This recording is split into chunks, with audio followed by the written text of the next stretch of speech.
Pada tahun 1187, tak lama setelah pembebasan Al-Quds, Yerusalem, oleh Salahuddin Al-Ayyubi, sebuah mimbar yang indah dipindahkan dari Aleppo, ulama menyebutnya Halabi, ke Masjid Al-Aqsa. Mimbar yang telah dibuat beberapa tahun sebelumnya itu merupakan sebuah simbol kekuatan visi dan cita-cita pembebasan Al-Quds. Ia memang dibangun untuk diletakkan di Masjid Al-Aqsa jauh sebelum tempat itu sendiri berhasil dibebaskan dari kekuasaan tentara salib. Mimbar itu dibangun sebelum masa pemerintahan Salahuddin Al-Ayyubi oleh seorang sultan yang juga soleh, yaitu Nuruddin Mahmud Zanki. Nuruddin Zanki memang meninggal dunia 13 tahun sebelum berhasil mewujudkan apa yang dicita-citakannya. Tetapi ia memainkan peranan yang sangat penting dalam memperbaiki keadaan masyarakat Muslim di Suriah yang sebelumnya sibuk dengan konflik internal dan perselisihan mazhab. Ia merupakan seorang sultan di Suriah, dan kemudian juga di Mosul, Irak, dan Mesir. Pemerintahannya tidak ditandai dengan adanya penaklukan spektakuler terhadap wilayah musuh seperti yang dilakukan oleh Muhammad Al-Fatih terhadap Konstantinopel atau Salahuddin Al-Ayyubi terhadap Al-Quds. Tetapi apa yang dilakukannya boleh jadi lebih penting. Ia menaklukkan dengan kesolehan dan nilai-nilai yang agung dari Tuhannya. Kekuatan militernya tidak dilengkapi dengan persenjataan fisik yang hebat dan istimewa. Tetapi ia memiliki senjata yang jauh lebih menggetarkan musuh-musuhnya, yaitu kekuatan doa dan pertolongan dari Yang Maha Penolong. Seorang non-muslim di Al-Quds bahkan mengakui hal ini. Sesungguhnya Abul Qasim, Nuruddin, memiliki sir rahasia dengan Allah, katanya. Tidaklah ia mengalahkan kami dengan bala tentaranya yang banyak, akan tetapi ia menang atas kami dengan doa dan salat malamnya. Ia salat di malam hari, mengangkat tangannya kepada Allah untuk berdoa dan meminta kepadanya. Dan Allah mengabulkan permintaannya serta tidak menjadikan doanya sia-sia, sehingga akhirnya dia menang atas kami. Nuruddin Zanki memerintah wilayah Suriah Utara setelah ayahnya, Imaduddin Zanki, wafat pada tahun 1146. Usianya ketika itu 28 tahun. Ia memerintah wilayah itu dari kota Aleppo, Halab.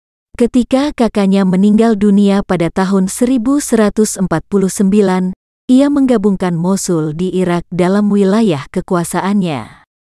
Pada tahun 1154, Damaskus, kota penting lainnya di Suriah, juga masuk dalam wilayah pemerintahannya setelah melalui strategi yang cukup panjang.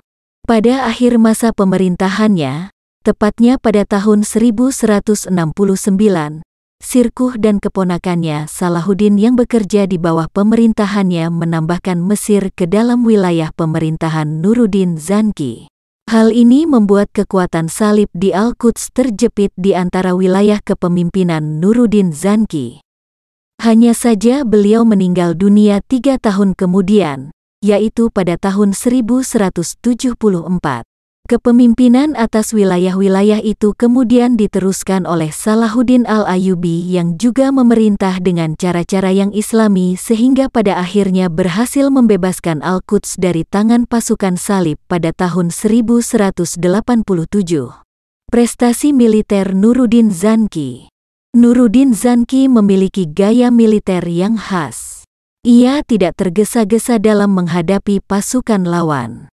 Kadang saat pasukannya berada di suatu daerah dan mendengar kedatangan pasukan musuh ke tempat itu, ia akan menarik pasukannya ke tempat lain. Tetapi ia melakukan hal itu untuk menyelidiki jumlah dan keadaan pasukan lawan, sambil terus melakukan pengintaian. Setelah musuh berangkat kembali dari tempat mereka, Nuruddin akan mengikuti dan menyergap mereka dengan tiba-tiba. Dengan cara ini, ia berhasil memenangkan banyak pertempuran dan mengurangi jumlah korban dari pasukan Muslim. Adapun terhadap emir-emir Muslim di Suriah Palestina yang masih menentangnya, ia menghindari konflik terbuka serta pertempuran fisik dengan mereka. Ia selalu menyeru mereka untuk berjihad bersamanya melawan kekuatan salib. Jika mereka menentangnya, ia akan melakukan tekanan politik terhadap mereka sambil melakukan persuasi dan menarik simpati para ulama di wilayah-wilayah yang dipimpin oleh para emir itu. Dengan begitu, walaupun para ulama dan masyarakat tersebut berada dalam wilayah kekuasaan yang berbeda, tetapi hati mereka bersama Nuruddin Zanki dan selalu mendoakan kemenangannya. Kesolehan serta cara-cara yang lembut seperti inilah yang membuat Nuruddin Zanki pada akhirnya dapat menyatukan seluruh Suriah ke dalam satu pemerintahan, setelah wilayah itu tercerai-berai dan saling bermusuhan selama lebih dari setengah abad. Ia sangat terampil berkuda dan memimpin secara langsung banyak pertempuran pada masa itu. Keberaniannya di medan tempur membuat seorang ulama pada masanya, Qutb al-Din al-Nasawi, menasihatinya, "Demi Allah, jangan membahayakan dirimu dan seluruh dunia Islam. Kalau Anda gugur di medan pertempuran, maka seluruh muslim yang hidup akan dibunuh oleh musuh." Tapi Nuruddin Mahmud Zanki mempunyai pandangan yang berbeda. Dan siapalah Mahmud sehingga dikatakan seperti ini? Katanya, "Sebelum saya lahir sudah ada yang lain yang membela Islam dan negeri ini, yaitu Allah, yang tidak ada Tuhan selainnya."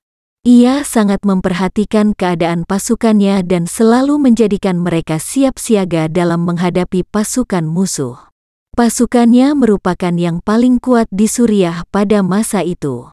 Tentang ini Ibnu Al-Qalanisi berkata, "Tidak ada yang pernah melihat tentara yang lebih baik daripada tentaranya, baik dalam hal penampilan, perlengkapan, maupun jumlahnya." Namun karena keadaan kaum muslimin ketika itu belum sepenuhnya bersatu padu dalam menghadapi musuh, maka pembebasan wilayah itu dari pasukan salib masih harus menunggu saat yang lebih tepat.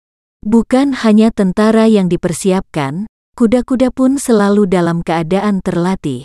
Di waktu senggangnya, Nuruddin Zanki suka berburu dan bermain polo kuda. Ketika seorang temannya yang soleh mendengar tentang kebiasaannya bermain polo kuda, ia segera menyuratinya, "Aku tidak menyangka bahwa kau senang dengan permainan yang tak ada manfaatnya serta menyiksa kuda tanpa faedah diniyah." Maka Nuruddin menjawab surat tersebut, "Sesungguhnya kami berada di front pertahanan, yang mana musuh sangat dekat dari kami, sehingga kami harus selalu siap siaga untuk mengantisipasi setiap serangan. Dan tidak mungkin kami terus-menerus berperang dan berjihad siang dan malam, musim dingin dan musim panas, karena bala tentara kami juga memerlukan istirahat. Dan juga tidak mungkin kami biarkan kuda-kuda kami hanya diam di kandangnya tidak bergerak, karena itu akan membuat mereka lemah dan tak mampu berlari jauh dan cepat, menikuk, menyerang di medan perang. Maka dari itu kami senantiasa melatihnya dan terus membiasakannya agar hilang kelemahannya dan selalu siap berlari cepat dan taat kepada penunggangnya di waktu peperangan. Dan inilah, demi Allah, yang menjadikan aku bermain polo kuda." Pencapaian militer. Selama masa pemerintahannya, ada beberapa pencapaian militer yang cukup penting yang telah dilakukan oleh Nuruddin Zanki dalam menghadapi pasukan salib, antara lain, pertama, ia ikut memberikan dukungan kepada Damaskus saat terjadinya Perang Salib II, tahun 1147 sampai tahun 1148. Ketika itu pasukan dari Perancis dan Jerman yang dipimpin oleh Raja Louis VII dan Raja Konrad III bergerak ke Suriah dan Palestina. Sebetulnya Perang Salib kedua ini dipicu oleh jatuhnya Edessa ke tangan pasukan Muslim yang dipimpin oleh Imaduddin Zanki, ayah Nuruddin, pada tahun 1144. Tetapi sesampainya di Palestina, pasukan yang baru datang dengan orang-orang Frank, orang-orang Eropa Barat, yang telah menetap di Palestina bersepakat untuk mengarahkan serangan pada Damaskus. Pasukan salib kemudian mengepung kota Damaskus yang dipimpin oleh Muinuddin Unur. Tetapi kota itu mampu bertahan, dan pada saat yang sama pasukan Nuruddin Zanki dan pasukan Saifuddin Ghazi, kakak Nuruddin, bergerak dari Aleppo dan Mosul menuju ke Damaskus untuk memberikan bantuan. Pasukan salib akhirnya memutuskan untuk mundur dari kota itu. Raja Louis dan Konrad kembali ke negeri mereka masing-masing dengan memendam kekecewaan terhadap orang-orang Frank di Suriah Palestina yang dianggap telah ikut berperan dalam kegagalan tersebut. Tak lama setelah peristiwa itu, Muinuddin dan Nuruddin Zanki berhasil menangkap seorang bangsawan Eropa, Bertrand, yang menyertai Perang Salib II. Bertrand kemudian dibawa ke Aleppo dan ditahan selama 12 tahun lamanya di kota itu. Kedua, pada tahun 1149, dalam pertempuran di daerah Inab, pasukan Nuruddin Zanki berhasil mengalahkan pasukan Raymond of Poitiers, pemimpin Antiok, yang ketika itu dibantu oleh sepasukan asasin. Nuruddin pada awalnya menarik pasukan saat mengetahui pasukan musuh mendekati Inab. Tetapi ia terus mengintai dan memperhatikan gerak-gerik pasukan lawan. Kemudian saat lawan beristirahat di suatu tempat, Nuruddin menempatkan pasukannya di sekelilingnya, sehingga lawan mereka dalam keadaan terkepung saat bangun di pagi hari. Raymond of Poitiers dan pemimpin asasin yang menyertainya gugur dalam pertempuran itu. Ketiga, pada tahun berikutnya, 1150, sepasukan Turki Saljuk berhasil menangkap Josselin, pemimpin wilayah Edessa yang ibu kotanya telah dikuasai oleh Nuruddin. Penahanan Josselin kemudian diambil alih oleh Nuruddin. Josselin ditahan di Aleppo dan meninggal dunia di penjara 9 tahun kemudian. Keempat, sebagaimana telah disebutkan sebelumnya, Nuruddin Zanki berhasil menyatukan Damaskus ke dalam wilayah kepemimpinannya pada tahun 1154. Proses penyatuan Damaskus berlangsung cukup lama, yaitu sejak tahun 1149, ketika Muinuddin Unur wafat. Pengambil alihan kota ini dilakukan oleh Nuruddin karena penguasa kota ini tidak mau membantunya berjihad dan malah menjalin kerjasama dengan kekuatan salib. Lamanya proses penguasaan ini disebabkan Nuruddin menghindari terjadinya pertempuran terbuka di antara kedua belah pihak yang sama-sama Muslim.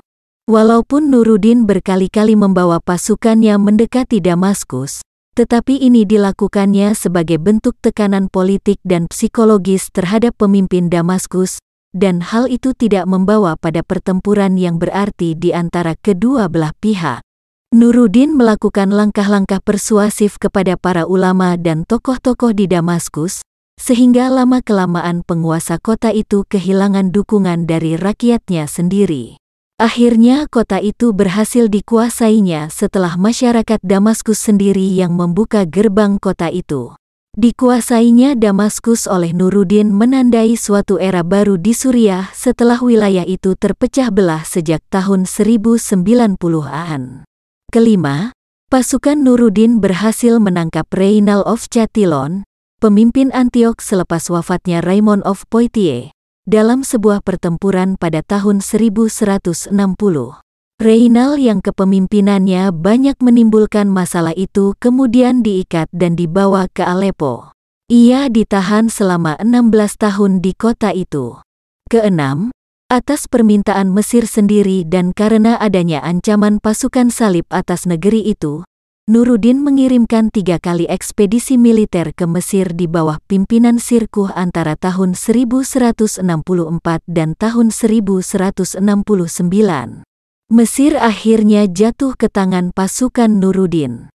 Dinasti Fatimiyah yang menguasai wilayah itu kemudian dihapuskan pada tahun 1171, menjadikan Mesir menyatu ke dalam wilayah pimpinan Nuruddin Zanki. Pada akhir masa kepemimpinannya, wilayah kekuasaan Nuruddin Zanki mencakup wilayah Suriah, Hijaz, Mesir, dan sebagian Irak.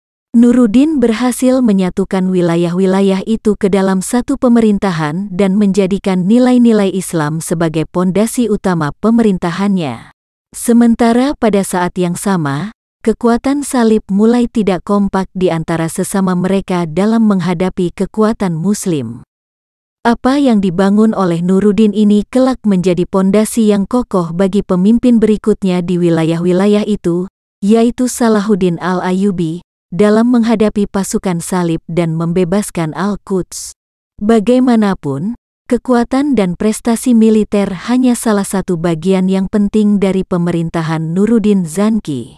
Di samping militer, ada hal lain yang membuat kepemimpinan Nuruddin sangat berkesan, yaitu dibangunnya nilai-nilai Islam yang kuat di wilayah itu.